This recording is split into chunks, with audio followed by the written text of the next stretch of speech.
नमस्कार है आप सभी को और बहुत बहुत स्वागत है कक्षा 10 की हिंदी की ऑनलाइन क्लास के अंदर। हिंदी में पाठ पढ़ा है हमने मुंशी प्रेमचंद द्वारा रचित कहानी ईदगाह।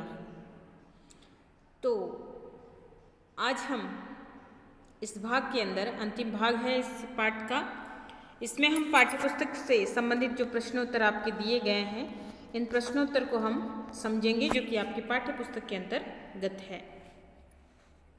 ये सारे प्रश्न 1 से 12 तक है, इनको हम देख लेते हैं और जिसमें उत्तर सहित इन प्रश्नों को समझते हैं। देखिए कि पहला प्रश्न आपका कि प्रेमचंद के पहले कहानी संग्रह का क्या नाम है। तो इसमें 4 विकल्प है, मानसरोवर, सोजे वतन, निर्मला या माधुरी। तो इसका उत्तर होगा कि प्रेमचंद के पहले कहानी संग्रह का नाम सोजे वतन है।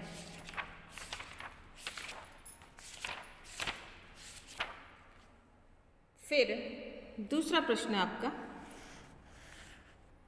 कि दुकानदार ने हामिद को पहली बार चिमटे की कीमत कितनी बताई थी। 3 पैसे, 5 पैसे, 6 पैसे या फिर 4 पैसे।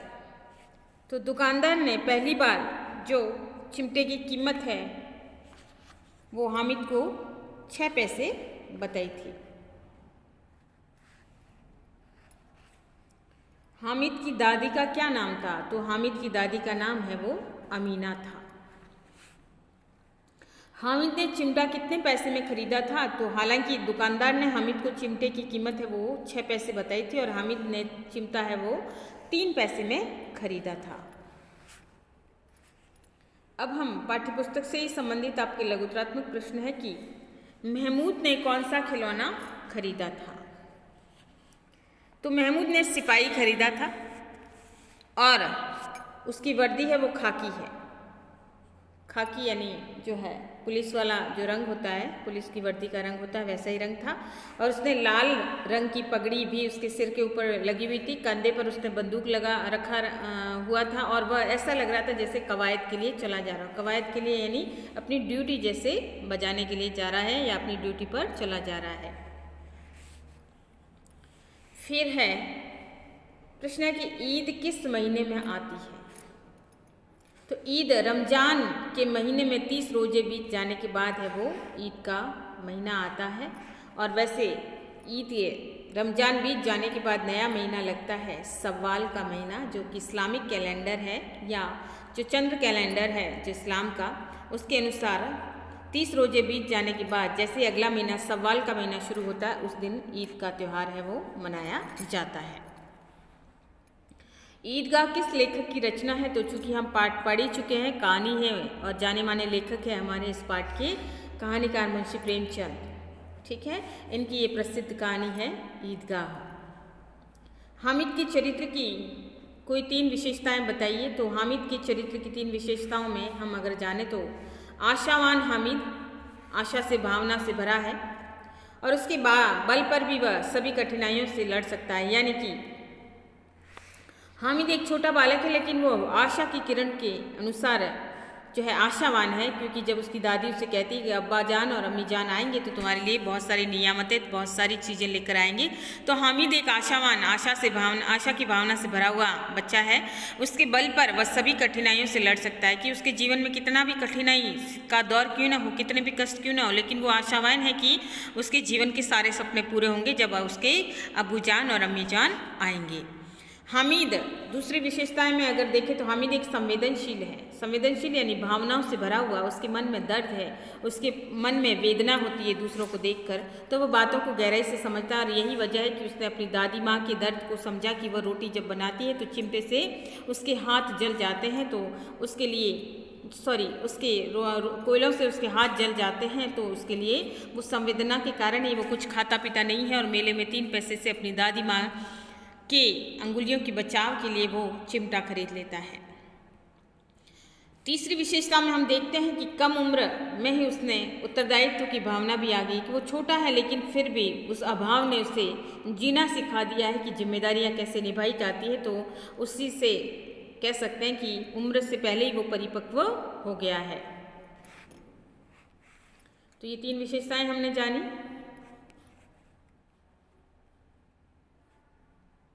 फिर है सॉरी, हामिद ने चिमटे की उपयोगिता को सिद्ध करते हुए क्या क्या तर्क दिए हैं। देखिए, हामिद चिमटे की उपयोगिता के तर्क के आधार पर बहुत सारे तर्क देता है। अपने मित्रों को कहता है कि वह अपने साथी बच्चों के सामने अपने चिमटे की उपयोगिता सिद्ध करते हुए कहता है कि चिमटा खिलौना है, बंदूक और फकीर के चिमटे की तरह इसका उपयोग हो सकता है। यानी कि अगर इसे कंधे पर रख दिया जाए तो ये बंदूक बनेगा, और अगर उसे सीधे करके हाथों में लेके जो है रखा जाए तो वो फकीर का चिमटा है, वो हो सकता है। फकीर यानी सन्यासी। जमीन पर गिरने पर चिमटा है, टूटेगा नहीं। यानी चिमटा मजबूत है और वो जमीन पर गिर भी जाएगा तो वो टूटेगा नहीं। जबकि उसके दोस्तों के महमूद, मोहसिन, नूरे और समी के खिलौने हैं वो जो है मिट्टी के बने हुए हैं तो वो टूट जाएंगे। तो वो तर्क देता है कि मेरा चिमटा मजबूत है। उसका चिमटा बहादुर शेर है और वह आग, पानी, तूफान सभी में डटा रह सकता है, बल्कि तुम्हारे खिलौने हैं वो इन सब का सामना नहीं कर पाएंगे।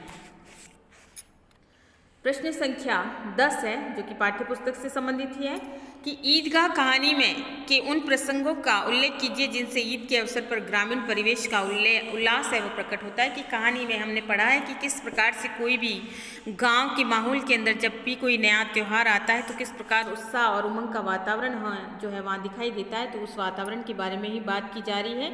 तो अब गाँव में किस प्रकार के दृश्य दिखाई देते हैं वो देखते हैं। कि ईद आ गई है, प्रकृति अत्यंत सुंदर प्रतीत हो रही। कि जब मन में खुशी होती है तो चारों तरफ सुंदरता, चारों तरफ खुशी नजर आती है, और जब मन दुखी होता है तो चारों तरफ दुखी दुख नजर आता है, कुछ भी अच्छा नहीं लगता। तो ये उमंगों का भरा हुआ त्यौहार है। जब आज आया तो हर कोई प्रसन्न है और इसके कारण प्रकृति भी उन्हें सुहावनी लग रही है, सुंदर प्रतीत हो रही है। गांव में हलचल है। गांव में आज त्योहार का दिन है तो हर कोई इधर इधर भागा जा रहा है। लोग ईदगाह जाने की तैयारी में लगे हैं, यानी शहर की तरफ जाना है, नमाज पढ़ने के लिए जाना है, सामूहिक नमाज पढ़ने के लिए जाना है। कोई कुर्ते के बटन लगाने के लिए पड़ोस से सुई धागा लेने के लिए भागा जा रहा है, तो किसी के जूते कड़े हो गए तो जूतों को मुलायम करने के लिए तेली की यहाँ घर तेल लेने जा रहा है। बैलों को सानी पानी दी जा रही। सानी पानी यानी उनको दाना पानी दिया जा रहा है ताकि जब वो ईदगाह जाएंगे, वापस आएंगे, तब तक पशु है वो भूखा नहीं मरेंगे।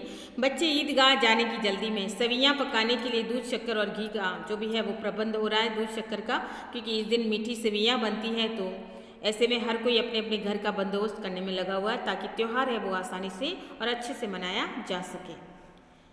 प्रश्न है कि हामिद के अतिरिक्त इस कहानी के किस पात्र ने आपको सर्वाधिक प्रभावित किया है और क्यों प्रभावित किया है। तो इसमें कि हामिद के अतिरिक्त अगर हमको सर्वाधिक किसी ने प्रभावित किया तो वो है कहानी का अन्य पात्र, यानी हामिद की दादी अमीना।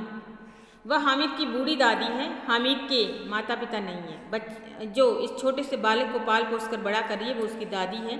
वह हामिद को पाल रही है और स्नेह में ही है, उसके प्रति काफ़ी प्रेम रखती है और उसे मन से चाहती है। वह गरीब है, उसे त्यौहार मनाने की चिंता है। उसके पास पैसा नहीं है लेकिन फिर भी वो त्यौहार को मनाना चाहती है। उसे चिंता है कि वो त्यौहार कैसे मनाएगी। इतनी उम्र होने पर भी वह घर के सारे काम करती है, खाना बनाती है तथा सिलाई करके घर गृहस्थी का खर्च भी चलाती है। यानी बूढ़ी है और ऐसे में अपने पोते और स्वयं का पालन पोषण करती है, जैसे तैसे करके कामकाज भी करती है, गुजारा करती है और अपना घर चलाती है, और साथ में बुढ़ापे में भी सिलाई करके अपना घर चलाती है। तो इस प्रकार से अगर ये अन्य पात्र है जिसने हमें प्रभावित किया है तो वो बूढ़ी दादी अमीना है जिसने हमें सर्वाधिक प्रभावित किया है।